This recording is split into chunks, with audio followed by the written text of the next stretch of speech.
Hello peoples, in today's video we are in the Avenger Stalker and we're taking a look at what are some of the best weapons that you can use in the 314 build for this ship. We are especially looking at the guns and some missiles. I have 3 different builds for you to look at today using a combination of different weapons so that you can see how they work in game. The Oracle link for each of these builds is in the video description below. If you like what you see in the video, then check it out, give it a try in game. Come back here, leave a comment or two on what you liked, what you didn't like, what you changed, all that good stuff, so that other people can learn from your experience, not just mine.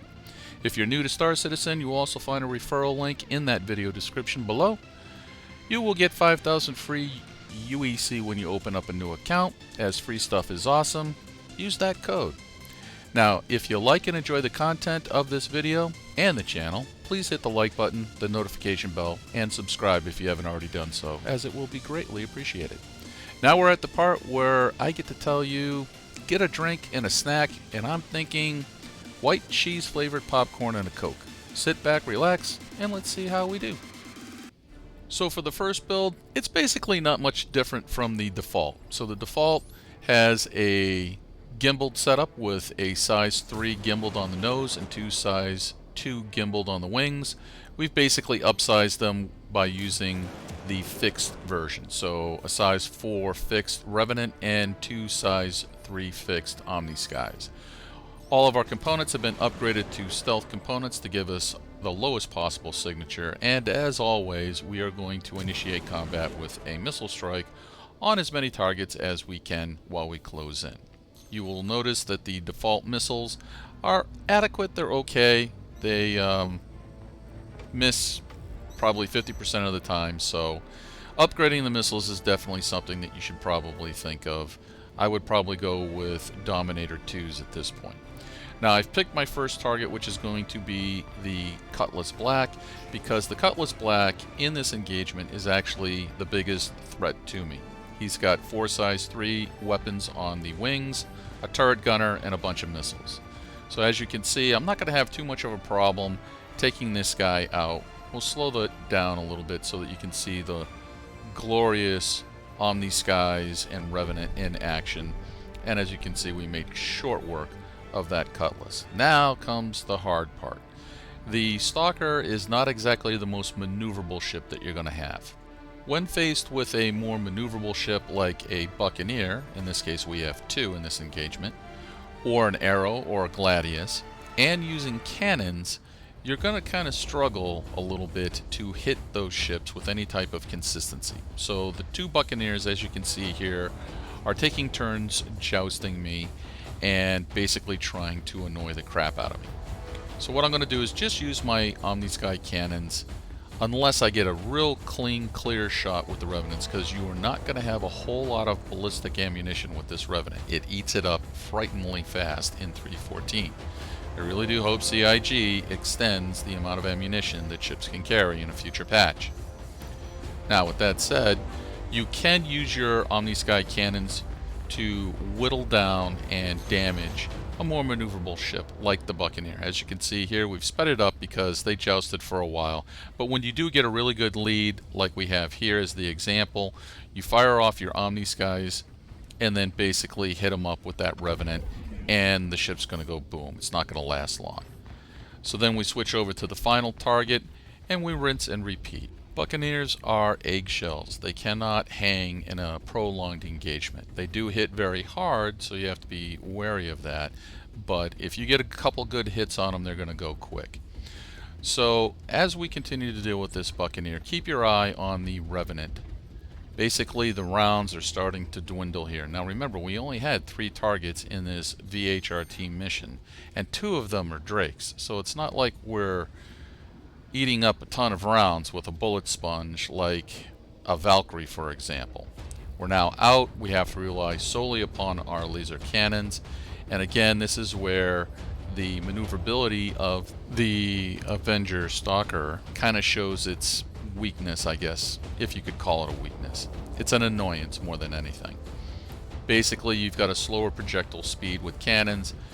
In a ship that's outclassing you as far as maneuverability, you typically want to use repeaters of some type, because the added muzzle velocity will slightly compensate for the lack of maneuverability that you have, so that when you are on target you can put as many rounds on target as possible, and in general when you're dealing with a lightly armored ship, that's enough. So here we get a really good lead, we fire off our laser cannons, we're able to dispatch the Buccaneer, although it took some time.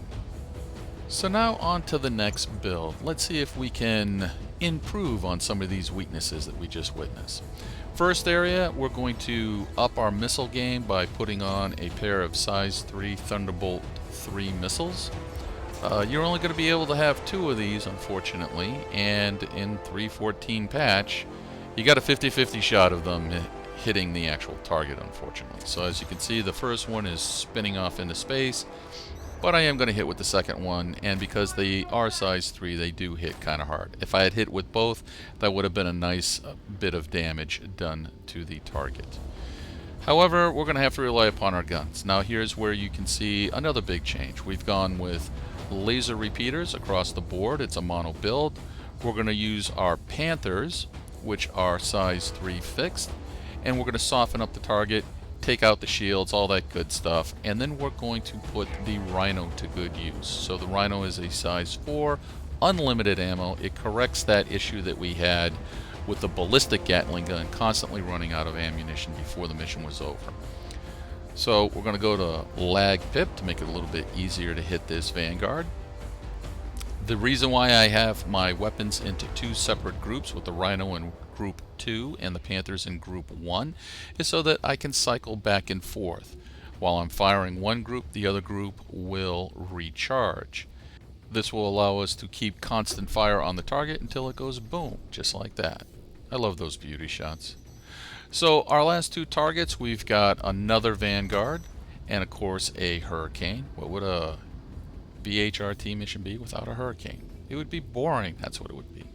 So we're going to go after the Vanguard simply because Vanguards have more missiles than the Hurricane, and they really like to sit back and lob missiles at you while the Hurricane is keeping you busy with gunfire. So we're going to speed this up a little bit just to get to the good stuff, because again they like to joust.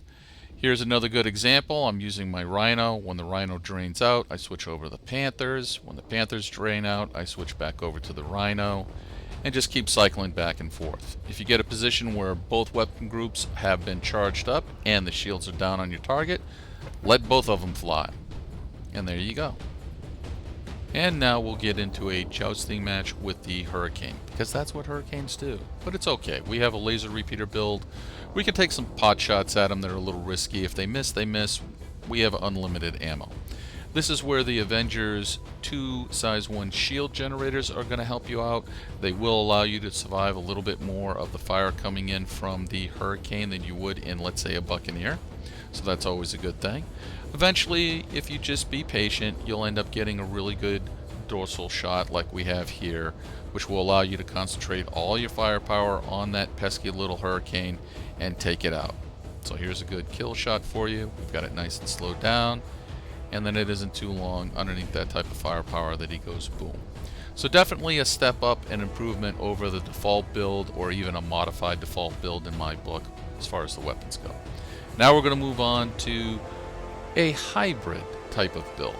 I think this is probably the best of both worlds. You've got some ballistics as well as lasers to keep you occupied.